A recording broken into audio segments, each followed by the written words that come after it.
mianatra eo an-tongotrao.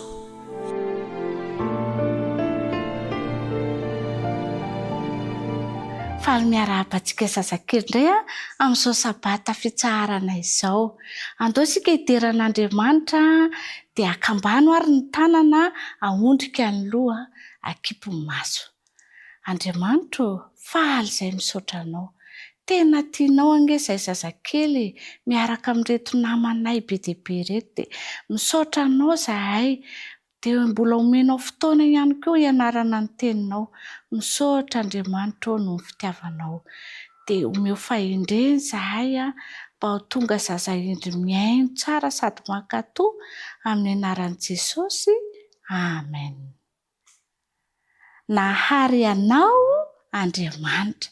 Izay indray ny lohateny lesona ianarantsika amin'ity anio ity. Nahary anao Andriamanitra. Ny tsy anjery ao amin'ny Salamo 8:30-4. Dia izao ilay tsy anjera.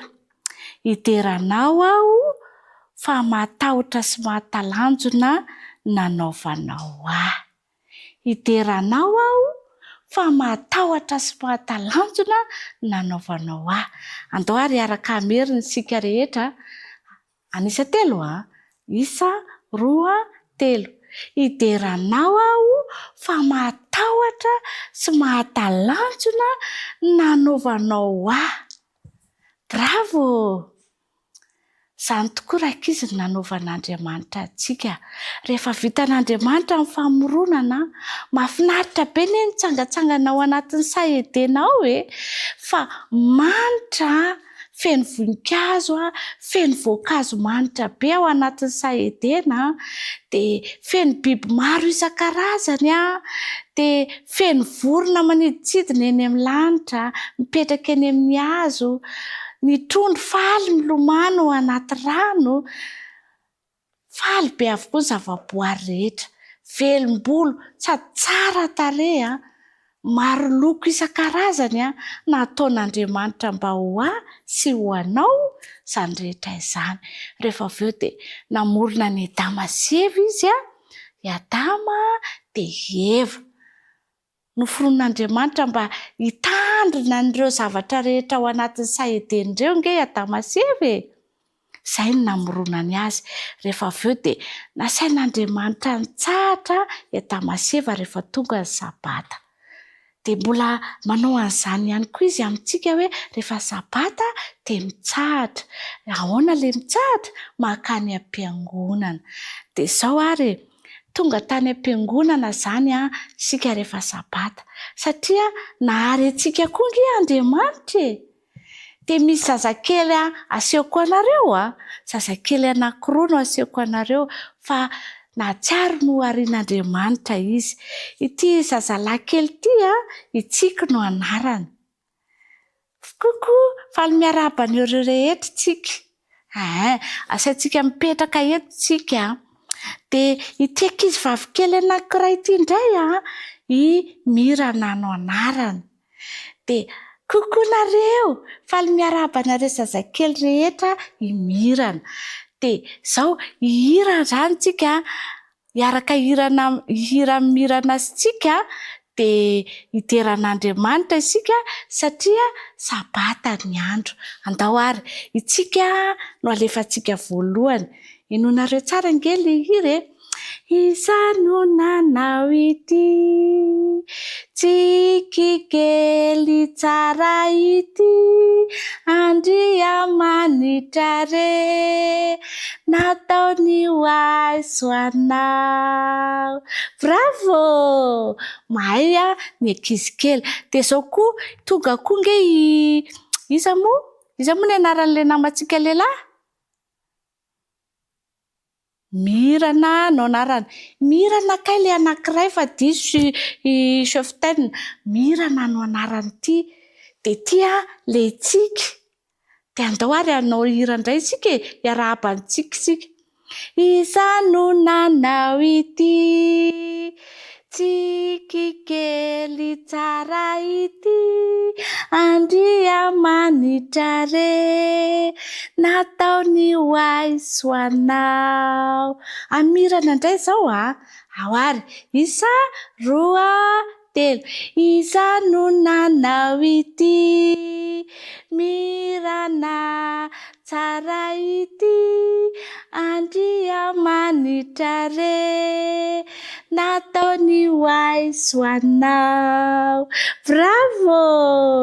Faly misaotra an'Andriamanitra tsika rakizy fa misy namana vaovao tonga nianatra ny tenin'Andriamanitra tamintsika dia noharian'Andriamanitra nge isika rehetra mba hiaraka hidera azy ohatran'ireny zavaboary nataon'Andriamanitra reny ny vorona mideran'Andriamanitra, ny akoho mideran'Andriamanitra dia raha vao maraina ny andro dia mihira ilay akoho hoe aleloia, izany nataon'ny akoho.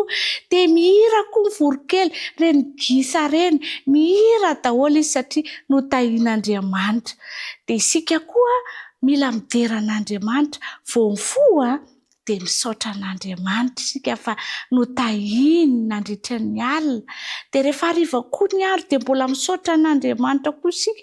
Dia rehefa atoandro ny andro dia mbola misaotra an'Andriamanitra isika. Dia rehefa sabata ny andro dia misaotra an'Andriamanitra isika midera azy dia makany am-piangonana. Dia misaotra anareo rehetra nanaraka ny fandaharana. Andao isika hiaraka hivavaka akambano ange ny tanany dia ahondrika ny loha akipy ny maso. Andriamanitra faly izay misaotra anao fa zahay koa kay noharianao, nataonao tsara indrindra koa zahay zazakely sy ny namanay rehetra mpanaraka amin'ny fandaharana, nataonao tsara indrindra.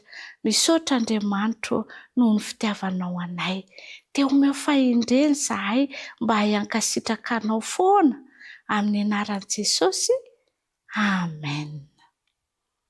Farana indray fandaharantsika amin'ny manaraka indray dia mbola mamarana ny famoronana izay nataon'Andriamanitra isika. Veloma daholo ary.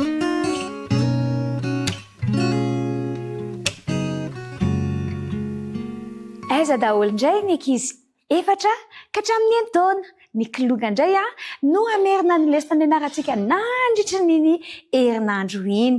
Amerina ny lesona faharoa ambin'ny folo tsika rakizy mipetra tsara daholo dia ndao tonga dia hanao an'ilay hira efa mahazatra antsika.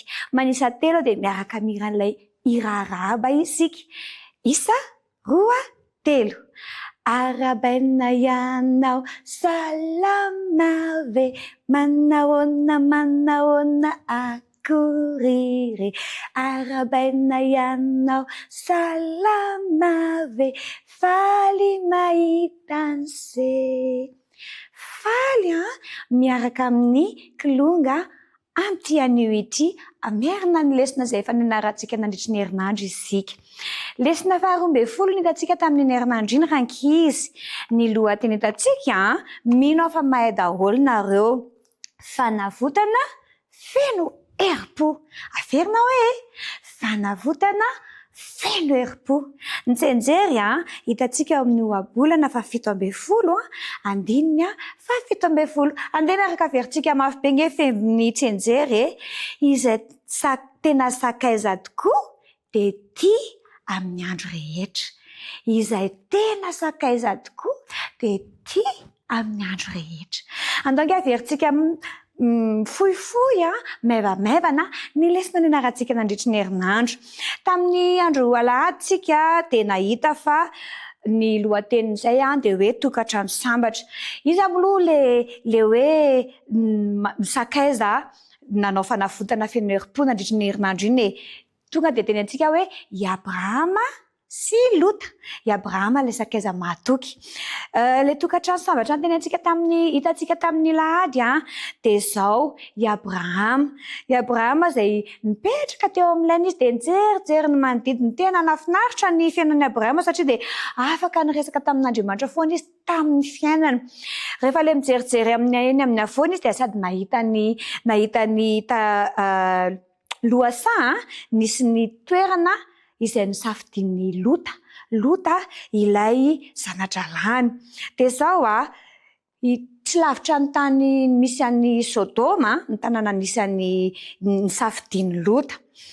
Tadidinareo moa ny voalaza tao amin'ny Genesis toko 17:7 hoe olona ohatry manahoana moa ny olona ponina tao Sodoma, tena ratsy fanahy sady mpanota tamin'Andriamanitra. Tsy nampaninona Loto zany fa de lasa izy nisafidy an'le toerana lemalemaka teny fa i Abrahama kosa de Andriamanitra no manandanja aminazy. Rehefa nivadika tao amin'ny alatsinainy indray tsika de nahita ny tanànan'ny Sodoma. Arak'le nitenentsika teo hoe tsy lavitra ny Sodoma nisy an'ny Lota. De ohatran'ny eritreritra teo Lota hoe afaka makany ange zah e. Tsy de matetrika fotsiny fa afaka makany Sodoma foana ange zah e. De lasa izy nandeha. De rehefa aveo de izy hoe de ho any Sodoma mihitsy hiala voly kely e. De aveo indray tsy ratsy ange ny eto Sodoma e. Ohatry manana namana mafinaritra, jereo za raisin'ny namana ety tsara mihitsiny. Farany, inona ny décision raisin'ny Lota farany ozy izy nareo? Andeha hifindra eny Sodoma ka. Sady ry zareo ety manana trano rindrina tsara tarehy misy tafo. Tsika nefa nefany ohatrany tsaratsara kokoa le trano misy rindrina sy tafo e. Toy izay le am'le lay, am'le tenty. De tsy ratsy zany ozy izy Sodoma fa toerana tena mafinaritra ozy izy eto. De nanina raha ozy izy tsy nanana eritreritra zany taloha. De rehefa aveo lasa ny andro, lasa ny herinandro, lasa ny fotoana de tena nifindra tany tokoa izy. Zao sarotra ny manao safidy tsara rehefa manao safidy ratsy ny olona manodidina anao. De nanaraka nifindra tany moa zany i Lota de lasa nahazo ny toetran'ny olona tao Sodoma. Talata de nisy vaovao ratsy hitatsika. Rehefa i Sodoma tena tanàna mamokatra be. De nisy mpanjaka anankefatra niady tao amin'ny tanàna Sodoma. De mpanjaka anankifiry no niaro an'i Sodoma raha tadidinareo tamin'ny lesitsika talata io? Anankidimy teo amin'ny manodidina teo no niaro an'i Sodoma. Fa zao natanjaka loatrany le mpanjaka anankefatra de babo i Sodoma lasan'ny zareo. Ary tao anatin'izay ihany koa nandositra aloha le mpanjakan'ny Sodoma sy Gomora. De zao lasako babo niaraka tamin'izay ihany koa i Lota sy ny fianakaviany. De netiny zareo nandeha nitsoaka tany moa zany i Lota sy ny babo rehetrarehetra. Fa zao nisy olona anankiray zay, nisy lehilahy anankiray zay raha tadidinareo, niafina izy de tsy hita miaramila. De rehefa lasa daholo amin'izay le mpanjaka nitondra an'le babo lasa nandeha aloha. De lasa izy niazakazaka nakany amin'ny Abrahama.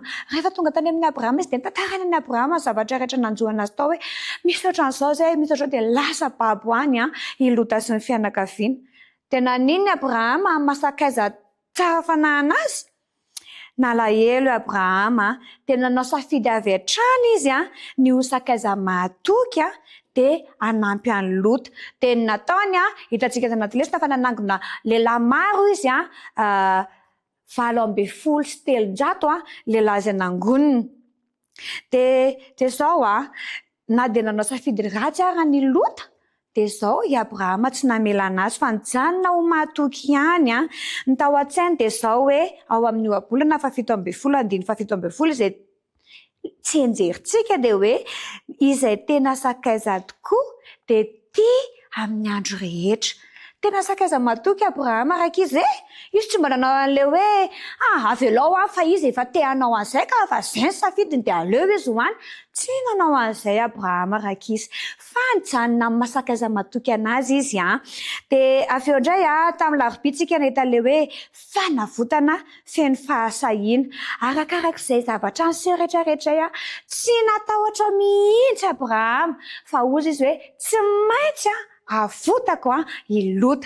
De nanao ny heriny rehetrarehetra izy hanavotra an'i Lota. De toizantsika any amin'ny lesona lakamisy niaona tamin'ny mpanjaka anankiray indray zareo. Iza le mpanjaka niaona taminazy raha tadidinareo? I Melkizedeka izay mpanjaka ny Salema. ozy izy Melkizedeka tamin'ny Abrahama hoe hotahiny avy indrindra ne Abrahama ary isaorina ne Andriamanitra avy indrindra izay efa nanolotra ny fahavalonao teo an-tananao. Faranatsika amin'ny fizarana Zoma izay anarantsika omaly dia ny haren'ny mpanjaka anankiray. Tsy averisika lavabe tsony fa zao rehefa verina zany Sodoma, verina zany ny mpanjaka Melkizedeka dia naseny nangony Abrahama daholo ireo hoentinao volamena alaivo izay tianao rehetrarehetra fa zao ny olona ihany ny azakitiana. Dia ny olona rehetra ka way namena anazy daholo raha nareo teo amin'ny toerana Abrahama moa tsy nanangona io daholo raiky izy alaivo izay tianareo rehetrarehetra ohatra zany tsika zany entina mandeha makany amina toerana anankiray feno kilalao feno chocolat feno zany izay tiantsika rehetrarehetra alaivo izay tianareo eo alaivo izay tianareo manangona be mihitsy tsika any fa izay ny toetrantsika ankizy indraindray fa zao neny Abrahama rehefa nitenenina izy hoe alaivo izay tianao volamena ny harena rehetra fa ny olona ihany ny azalaina dia tsy naka na inona i Abrahama satria efa naneho fahatokiana tamin'ny Lot izy ary zao indray izy dia maneho fahatokiana sy finoana an'Andriamanitra. Fantany ozy izy fa tsy mila harena avy amin'ny mpanjaka izy fa Andriamanitra no hanome izay ilainy mandrakariva. Sika koa ankizy dia afaka manao ohatry ny Abrahama, afaka raha manana arivo ariary zao tsika dia afaka manome ariary zato ho an'Andriamanitra. Izany no fomba ahafahantsika maneho fa mamerina amin'Andriamanitra izay anazy tsika dia ny fanaovantsika ny ampafoliny sy ny fanatitra dia eo ihany koa indrindraindrindra ny fanaovantsika namana nahatoky ho an'ny namantsika ary indrindra koa ho an'Andriamanitra. Dia izay indray ny famerinana lesinantsika mino fa tadidinareo daholo izay tantaran'ny Abrahama sy Lota izay tokony hanao namana mahatoky sika manomboka izao ndao arane apetrakintsika indray ny veloma dia hiaraka hanao an'ilay hira veloma indray sika kilonga rehetrarehetra manisa telo dia miaraka manao hira veloma isa roa telo.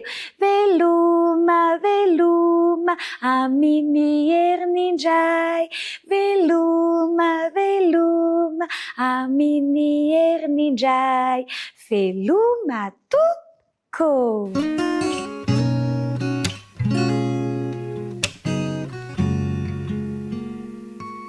Faly indrindrandray ny tenako rakizy namako tafahoana aminareo amin'ny sabata mahafinaritra izao. Fifaliana ho mandrakariva moa ny mitondra ny famotinana ny lohahevitrintsika izay ny anarantsika nandritry ny enemana. Mahafinaritra loatra Andriamanitra satria dia manana lohahevitra tsara mandrakariva ho antsika ankizy izy izany lohahevitra izany dia ny lohahevitra 12 izay nitondra ny lohateny hoe namonjy any Lota rakizy i Abrahama. Namonjy any Lota i Abrahama. Nanana andalan-teny izay natao fitadidiana isika taizare izay tao amin'ny Galatiana 5:9-7. Galatiana 5:9-7 manao hoe ary aza mba ketraka amin'ny fanaovan-tsoa isika fa amin'ny fotoan'andro no hitsinjahantsika raha tsy reraka isika. Aza mba ketraka amin'ny fanaovan-tsoa isika fa amin'ny fotoan'andro no hitsinjahantsika raha tsy reraka isika. Galatiana 5:9-7. Tsara dia tsara tokoa rakizy izany andalan-teny nomen'Andriamanitra antsika izany. Manana hafatra mandrakariva nefa izy tiana mampitaina amin'ny ankizy rehetra. Izany hafatra izany dia izao hoe afaka manampy asa ianao Andriamanitra anao safidy endry eo amin'ny fiainantsika. Ny tantarantsika dia miresaka ny tantarany Abrahama sy Lota. Mpianaka moa izy reto i Lota dia tsy iza fa zanaky ny rahalan'i Abrahama. Rehefa maty ny rahalan'i Abrahama dia faly indrindra i Abrahama sy Sarai ny taiza sy ny karakaran'ny Lota ary dia niaraka tany amin'ny tany izay nampanantenan'Andriamanitra ho an'i Abrahama i Lota. Rehefa nitombo harena nefa izy mianaka dia tsy afaka niara-mipetraka intsony ka dia nanao safidy Lota nifidy ilay tany sy toerana izay niheveriny ho tsara indrindra rakizy. somary safidy ratsy any anefa izany nataony Lota izany satria dia izao anisany ratsy fanahy sy ratsy toetra ny olona tany amin'ny toerana izay nisy azy. Vokatry ny fifanerasarana tamin'ireo olona manodidina ny Lota dia tsy hoe lasa ratsy fanahy akory fa lasa nanana fisainana hafa mihitsy angeraka izy Lota ka dia nieritreritra izy fa ho lasa tena vao maika ho mpanan-karena ary tsisy toa azy raha mivakotra manao tsena maro samihafa any amin'izany toerana nisy azy izany. Nisy mpanjaka moa izany izay avy any Atsinanana, mpanjaka tia tena sy tia vola izy io, ka ny mpanjaka izay teo amin'ny toerana nisy any Lota dia tsy maintsy nandohetra tamin'io mpanjaka io. Nisy mpanjaka 5 izany teo amin'ilay tany lemaka izay nipetrahany Lota ka dia nanompo any mpanjaka io nandohetra taminy. Dia nikomy angeraka izy reto mpanjaka 5 reto tsy nety nandoa an'ilay hetra dia safidy ratsy koa izany nataony izany satria nahatonga ilay mpanjaka ny Tatsinanana ho tezitra sy nasika taminy ka dia nikonokonina ady sy fanafiana ho azy ireo ilay mpanjaka avy any Atsinanana. Rehefa nandeha ny fotoana dia raikitra ary rakizy ny ady ary nitsoaka tany an-dava-bady tany ireo mponina tany amin'ny tany lemaka. Ka rehefa nandeha ny ady dia tonga hatrany Sodoma sy Gomora izay nisy any Lota ny ady. Nampalahelo indrisy fa lasa kobabo tany i Lota sy ny fianakaviany, lasa tany daholo ny harena ny fananana rehetra. Tamin'ny fotoana tsy nampoizina nefa dia nisy mpanompo anankiray izay afaka nandositra. Babo izy io fa afaka nandositra ary izy io no nandeha niazakazaka tany amin'ny Abrahama, dadatoa any Lota, ka nitantara ny zava-nisy rehetra izay nahazo any Lota. Raha naheno an'izany dadatoa i Abrahama dia tsy hoe nieritreritra izy alao any Lota ka safidy ny azy, sitrapony azy, tsy izany rakizy nataony. Fa nalahelo mafy any Lota izy ka dia nivavaka tamin'Andriamanitra nangataka fahendrena hoe inona ny tokony atao hanafotana any Lota. Rehefa avy mivavaka izy dia nipidian'Andriamanitra ka dia nahita hevitra.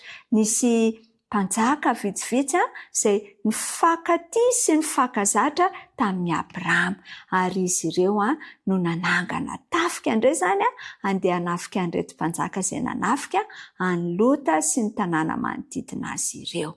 Rehefa nandeha nanenjika an'ireo mpanjaka izay naharesy izany izy ireo rakizy dia ireo mpanjaka izay naharesy nitondra andry Lota ho babo ireo dia nihevitra fa tsisy olona afaka hanenjika azy intsony ka dia nanao fety ry zareo ary raha mbola variana nanao fety izy ireo dia teo indrindra i Abrahama no nametraka ny paikady rehetra hanafiana azy ireo ka dia resy ireto mpanjaka ireto ka dia tafaverina somatsara teo ampelantanany i Abrahama ireo olona maro anisan'izany Lota sy ny fianakaviany izay babo ka dia navotany Abrahama izany izy ireo.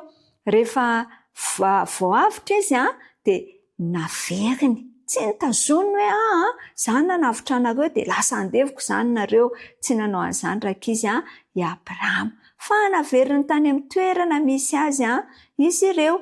Dia nisy mpanjaka izay mpanjaka ny tanàna anankiray atao hoe Salema, mpanjaka ny Salema. Ny dikany hoe Salema dia hoe fiadanana, izany hoe mpanjaka ny fiadanana izany ity mpanjaka ity Melkizedeka no anarany. Izy io dia tsy niady, izy io tsy nandeha niady fa nisaotra ny Abrahama izy rehefa eny rakizy fa naharesy i Abrahama ary namonjy ny mponina teo amin'ilay toerana izay nisy any Lota dia Sodoma sy Gomora izany. Dia i Abrahama tia hanome fankasitrahana ny Abrahama izy saingy izao i Abrahama indray no nanome fankasitrahana azy, natolony azy ny hampahafolo ny zavatra rehetra rakizy. Sady ho fankasitrahana an'Andriamanitra no fankasitrahana an'ity mpanjaka izay sady mpanjaka moa izy no mpisorona be ity. Mahafinaritra loatra rakizy ny safidy tsara izay nataony Abrahama satria dia nikendry mandrakariva ny hanao soa ny hafa izy. Tsy mba nieritreritra mihitsy hanao ratsy ny hafa fa ny soa mandrakariva tsy mba tia tena i Abrahama. Vokatr'izany rehetra izany dia ny tany manokana ny Abrahama angerak'izy Andriamanitra ary izay no ampitany lesona amintsika io izay no tiany lohahevitra ampitaina amintsika. Sitrako Jesosy indrindra ny anaovany ankizy kely rehetra asa soa fanasoavana ho an'ny hafa. Andao ialatsika fitiavan-tena, andaontsika hanao safidy tsara izay mitondra ho amin'ny fahendrena. Ny atao hoe endrika izy dia izao hoe manana fahaizana ahafahana mitondra zavatsoa ho an'ny hafa mandrakariva. Ka mino fa samy maniry zazay endry daholo tsika dia Jesosy hanome an'izany fahendrena izany ary hanao safidy tsara itsika eo amin'ny fiainantsika. Dia izay ny lohahevitrintsika indray ary mametraka amin'ny veloma mandram-piaona ho amin'ny manaraka indray. Veloma daholo dia samy ho tahiny Jesosy.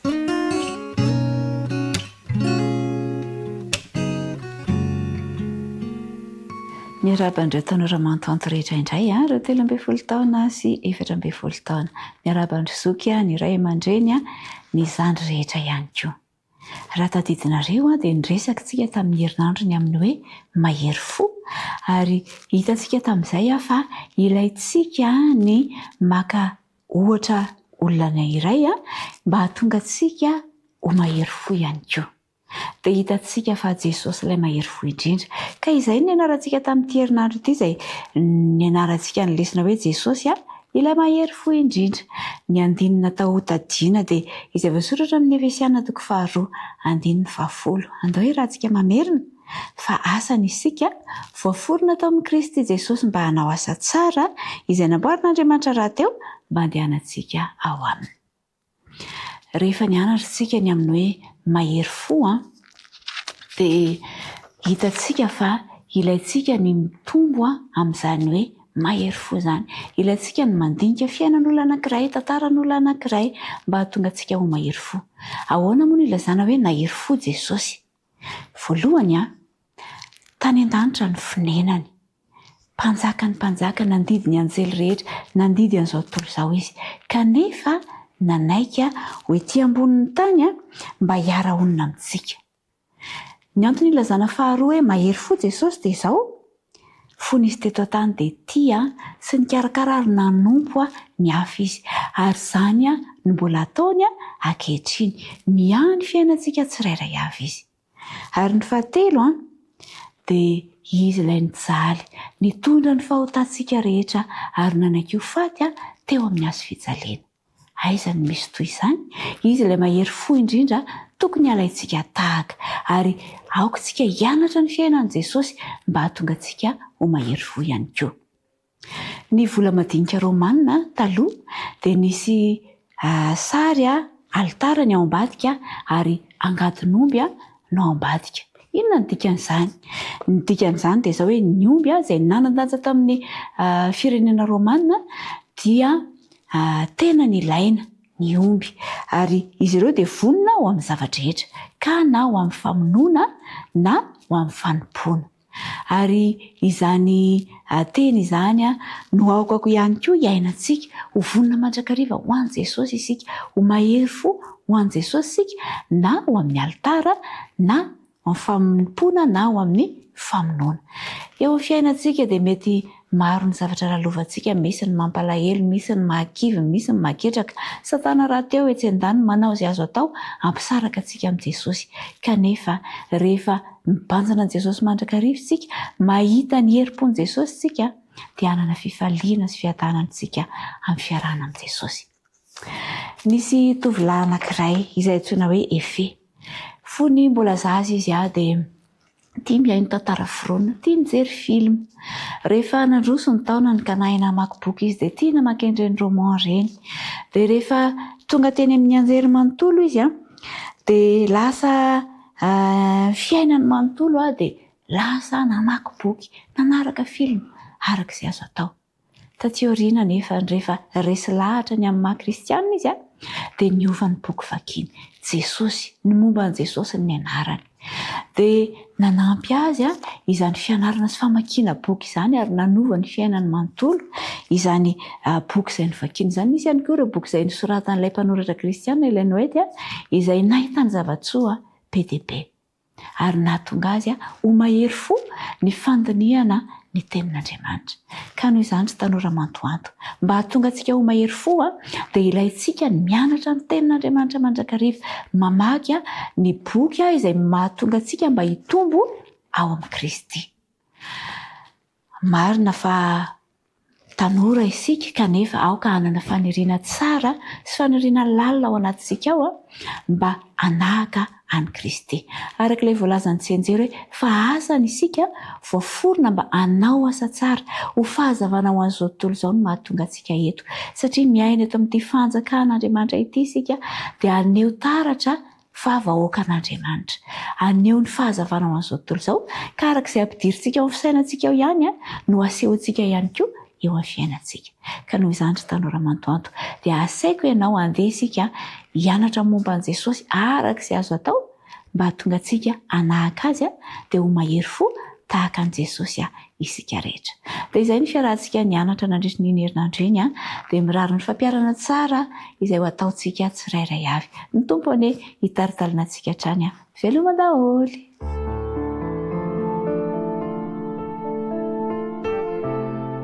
Mianatra eo tongotrao.